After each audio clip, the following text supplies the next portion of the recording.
Good morning students. आज हम कक्षा 9वीं की सामाजिक विज्ञान का जो है के बारे में पढ़ेंगे। सामाजिक विज्ञान जो है हमारी 9वीं क्लास की, इसमें 4 भाग हैं। पहला भाग है इतिहास, दूसरा है राजनीति विज्ञान, तीसरा है भूगोल और चौथा है इसको अर्थशास्त्र। हमारा जो है सामाजिक विज्ञान बहुत ही महत्वपूर्ण विषय है, चाहे वर्तमान में लगाओ या फिर भविष्य में। हमारी जो है हम जब 9वीं 10वीं में जब पढ़ेंगे तो लगभग इतिहास जो है बराबर ही रहेगा, चाहे 10वीं का हो चाहे 9वीं का हो।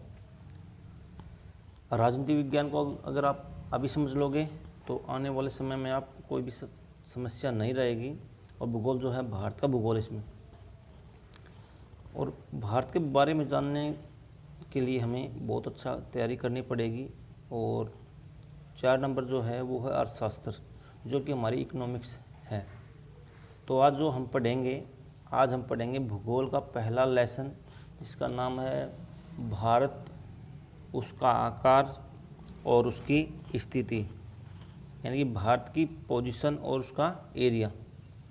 ठीक है, तो अब हम जो है क्लास को स्टार्ट करते हैं। भारत, उसका आकार और उसकी स्थिति। भारत का जो है पूरे विश्व के अंदर बहुत ही ज़्यादा महत्व है, चाहे वो आर्थिक रूप से लगाइए, चाहे सामाजिक रूप से हो, चाहे हमारा अध्यात्म हो, चाहे हमारा योग हो, या फिर हमारा सैन्य पराक्रम हो। हम जो है हमारा विश्व के अंदर बहुत महत्वपूर्ण स्थान है। आज हम पढ़ेंगे भारत, उसके आकार के बारे में। भारत विश्व की प्राचीनतम संस्कृतियों में से एक है, यानी कि भारत की जो सभ्यता है या संस्कृति है वो प्राचीन विश्व की अनेक संस्कृतियों या सभ्यताओं के समकालीन है। आपने पढ़ा होगा रोम के बारे में, यूनान के बारे में, मेसोपोटामिया सभ्यता या अमेरिकी सभ्यता, इसके बारे में आपने पढ़ा होगा। उसके समकालीन ही भारत की सभ्यता भी या संस्कृति भी मानी जाती है। और भारत की जो है सभ्यता सबसे प्राचीन है, लेकिन सबसे श्रेष्ठ भी है, हमें ये भी जानना चाहिए। और हम अगर बात करें पिछले 5 दशकों में, यानी पिछले 50 सालों में भारत ने सामाजिक आर्थिक रूप से चहुमुखी या फिर कहें बहुमुखी या फिर चारों तरफ से विकास किया है। चाहे वो कृषि हो, चाहे उद्योग हो, तकनीकी हो या सर्वांगीण विकास हो, आर्थिक विकास ही क्यों ना हो, तो भारत ने चारों तरफ से अपने जो है अपना विकास किया है। भारत की अगर बात करें स्थिति की, भारत की जो स्थिति है, भारत उत्तरी गोलार्ध में है। अगर बात करें पूरे विश्व को भूगोल की दृष्टि में जो है 2 भागों में बांटा गया है। एक काल्पनिक है क्योंकि ये ग्लोब के ऊपर बनाया गया है ताकि हमारी समस्या जो हमें किसी भी प्रकार की समस्या ना आए। तो ऊपरी जो गोलार्ध है उसको उत्तरी गोलार्ध बोलते हैं, जबकि नीचे वाले भाग को जो है दक्षिणी गोलार्ध के नाम से जाना जाता है। तो भारत जो है उत्तरी गोलार्ध में स्थित है। भारत का मुख्य भाग में जो है, भारत का जो मुख्य भाग जो है कन्याकुमारी से लेकर कश्मीर तक, उसमें जो है 8 डिग्री 4 मिनट उत्तरी अक्षांश से लेकर 37 डिग्री 6 मिनट उत्तरी अक्षांश तक, तथा अगर देशांतर की बात करें तो 68 डिग्री 7 मिनट पूर्वी देशांतर से 97 डिग्री 25 मिनट पूर्वी देशांतर तक माना जाता है। भारत का जो मुख्य जो भाग है कश्मीर से लेकर कन्याकुमारी तमिलनाडु तक, और गुजरात से लेकर अरुणाचल प्रदेश तक जो है वो जो है, अगर अक्षांश की बात करें तो 8 डिग्री 4 मिनट उत्तरी अक्षांश से 37 डिग्री 6 मिनट उत्तरी अक्षांश तक, तथा 68 डिग्री 7 मिनट पूर्वी देशांतर से 97 डिग्री 25 मिनट पूर्वी देशांतर तक माना जाता है। मैं आपको जो है आपको मैप के द्वारा समझाना चाहूँगा। हमारा जो मुख्य जो भाग है हमारा जो मुख्य भाग जो है वो है संपूर्ण भारत, जो कश्मीर से लेकर जो है कन्याकुमारी तक माना जाता है। इसमें जो है नीचे वाला जो देखो तमिलनाडु में जो है 8 डिग्री 4 मिनट उत्तरी अक्षांश है। अक्षांश जो है वो तिरछी रेखाएं होती हैं, और जो ये चलकर जो है 37 डिग्री 6 मिनट तक है हमारा जो कश्मीर के जो दक्षिणी छोर या सबसे आखिरी छोर बोला माना जाता है। इसी के साथ ही अगर हम देशांतर की बात करें तो हमारा 68 डिग्री 7 मिनट पूर्वी देशांतर से जो है 97 डिग्री 25 मिनट जो पूर्वी देशांतर तक हमारा जो है मुख्य भाग का विस्तार है।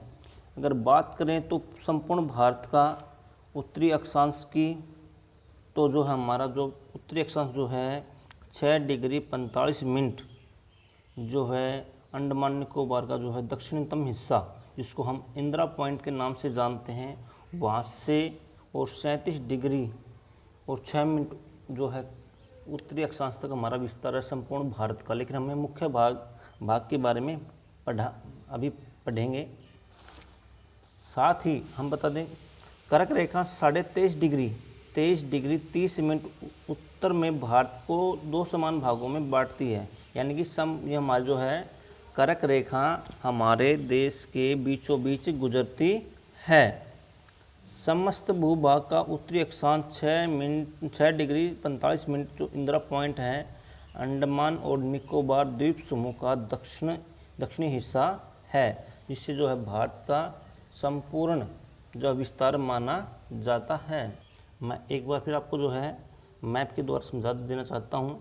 जो हमारी कर्क रेखा है भारत के बीचों बीच गुजरती है, ये जो है 23.5 डिग्री है, जो गुजरात से लेकर त्रिपुरा और मणिपुर के बीचों बीच जो है भारत से गुजरती है, जिसको जो है भारत को 2 समान भागों में बांटती है। और बता देता हूँ आपको, जो भारत का उत्तर से दक्षिण जो विस्तार है वो जो है 3214 किलोमीटर है दक्षिण से, और उत्तरी तक जो विस्तार वो है 3214 किलोमीटर है। जबकि अगर पूर्व से पश्चिम का जो विस्तार देखें तो 2933 किलोमीटर माना जाता है। अगर आपसे देखें तो हमारा पूर्व से पश्चिम का जो विस्तार है वो कम है, जबकि उत्तर से दक्षिण का विस्तार हमारा ज़्यादा है। भारत के आकार के बारे में बात करें तो भारत का जो एरिया है, आकार है, भारत का कुल क्षेत्रफल 32,87,263 वर्ग किलोमीटर है। हमारा संपूर्ण भारत का जो है 32,87,263 वर्ग किलोमीटर जो हमारा क्षेत्रफल है। भारत का जो क्षेत्रफल है विश्व के कुल भौगोलिक क्षेत्रफल का 2.4% है। यानी कि हमने जो है पूरे विश्व का जो भौगोलिक क्षेत्र है 2.4% को जो है हमने घेर रखा है। भारत विश्व का 7वां बड़ा देश है। यानी कि भारत से जो बड़े हैं और भी 6 देश बड़े हैं। तो जनसंख्या की दृष्टि से अगर देखा जाए तो दूसरा बड़ा देश है चाइना, जो है सबसे बड़ा देश है जनसंख्या की दृष्टि से, जबकि दूसरे नंबर पर भारत आता है। भारत विश्व का 7वां बड़ा देश है जो क्षेत्रफल के आधार पे है। अगर भारत की बात करें तो भारत की जो स्थलीय सीमा है जो गुजरात से लेकर त्रिपुरा तक है, जो संपूर्ण उत्तर भारत से होते हुए उत्तर पश्चिमी और उत्तर पूर्वी भागों से होते हुए जो है जो स्थलीय सीमा है, जो मैदानी सीमा हमारी वो 15,200 किलोमीटर है। अगर बात करें हमारी भारत की समुद्री सीमा, अंडमान निकोबार द्वीप समूह तथा लक्षद्वीप समूह के साथ जो है 7,516.6 किलोमीटर है। यानी कि भारत की जो है स्थलीय सीमा हो या फिर समुद्री सीमा हो, दोनों ही विशाल रूप से जो है बहुत विशाल है। तो इससे अनुमान लगा सकते हैं कि भारत विश्व का कितना बड़ा देश है। बात करें तो भारत के अगर भौगोलिक क्षेत्र के बारे में बात करें तो भारत के उत्तरी और उत्तरी पूर्वी सीमा पर हिमालय पर्वत है, जिसको जो कि नवीन वलित पर्वत है, क्योंकि इस जो हिमालय पर्वत है यह नवीन पर्वतों में माना जाता है, क्योंकि इसकी उत्पत्ति जो है अभी कुछ लाखों वर्ष पहले ही हुई है। भारत का उत्तरी मैदान चौड़ा है। अगर भारत का मुख्य भाग की बात करें तो भारत का जो है उत्तरी मैदान जो है बहुत ही चौड़ा है तथा दक्कन का पठार संकरा या फिर भीड़ा है, यानी कि जैसे ही हम 22 डिग्री पर जाते हैं उससे नीचे का जो हिस्सा हमारा दक्षिण का वो हमारा भीड़ा या संकरा है। भारत के दक्षिण में हिंद महासागर है तथा पूर्व में बंगाली खाड़ी तब और पश्चिम में अरब सागर जो है हमारे देश के लगता है।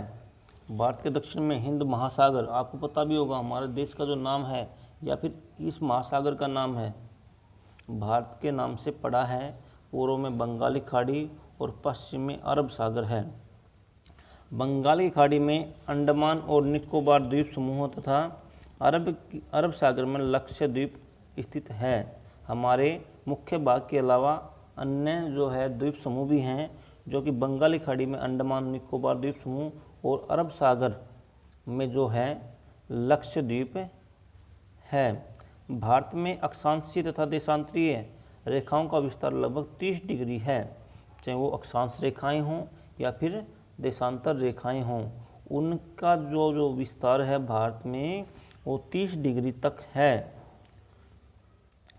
प्रत्येक 1 डिग्री पर एक अक्षांश तथा देशांतर का विस्तार किया गया है। प्रत्येक जो 1 डिग्री है पर अक्षांश और देशांतर का विस्तार होता है। पूर्व पश्चिम का विस्तार उत्तर दक्षिण के विस्तार की अपेक्षा कम है। मैंने अभी थोड़ी देर पहले बताया था कि हमारा जो पूर्वी और पश्चिमी जो विस्तार है वो दक्षिण और उत्तरी और दक्षिण विस्तार से कम है। अगर बात करें गुजरात से अरुणाचल प्रदेश के स्थानीय समय में 2 घंटे का अंतर है, क्योंकि आपको पता है कि एक देशांतर रेखा में 4 मिनट जो है सूर्य किरणें जाने में लेती हैं। तो जो है अरुणाचल प्रदेश और गुजरात में जो है 30 डिग्री जो देशांतर का जो है कम अंतर है, जिससे जो है हमारे 2 घंटे का अंतर होता है। यानी कि अरुणाचल प्रदेश में अगर माने 5 बजे जो है सूर्य निकलता है तो गुजरात में वो 7 बजे निकलेगा। इसलिए इतने 2 घंटे का अंतर है, तो उसको जो है अलग अलग न मानते हुए हमने भारत का एक मानक यमोत्तर माना गया है, मानक समय माना गया है, जो 82 डिग्री 30 मिनट पूर्वी देशांतर है, जो कि उत्तर प्रदेश के मिर्ज़ापुर से होकर गुजरती है ये रेखा।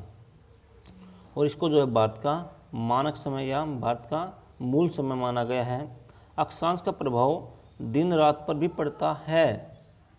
मैं आपको बता देना चाहता हूँ, जो अक्षांश जो रेखाएं होती हैं वो दिन रात पर उनका प्रभाव पड़ता है। दक्षिण में दिन रात समान होती है, जबकि उत्तर में इसका अंतर होता है। कारण क्या है?